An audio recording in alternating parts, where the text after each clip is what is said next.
the Bible says, abide in the word. Bible പറയുന്നത് വചനത്തിൽ വസിക്കുക. If the word is in your heart, വചനം നിങ്ങളുടെ ഉള്ളിലുണ്ടെങ്കിൽ, out of the abundance the word will come out of your mouth. ആ സമൃദ്ധിയിൽ നിന്ന് വചനം നിങ്ങളുടെ അധരത്തിൽ നിന്ന് പുറപ്പെട്ടു വരും. Out of the fullness of their heart the mouth speaks. ഹൃദയം നിറഞ്ഞു കവിയുന്നതിൽ നിന്നല്ലോ വായ സംസാരിക്കും. If you are full with the word, only word will come in. നിങ്ങളുടെ ഉള്ളം വചനം കൊണ്ടാണ് നിറഞ്ഞിരിക്കുന്നതെങ്കിൽ നാക്കേന്ന് വചനമേ വരുള്ളൂ. And we have the word of faith.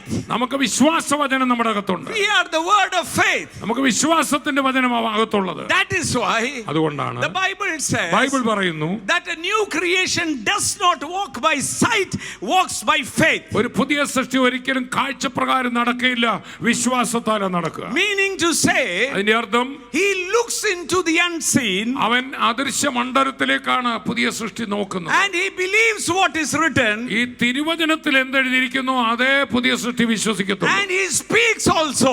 Matte സംസാരിക്കത്തുള്ളൂ.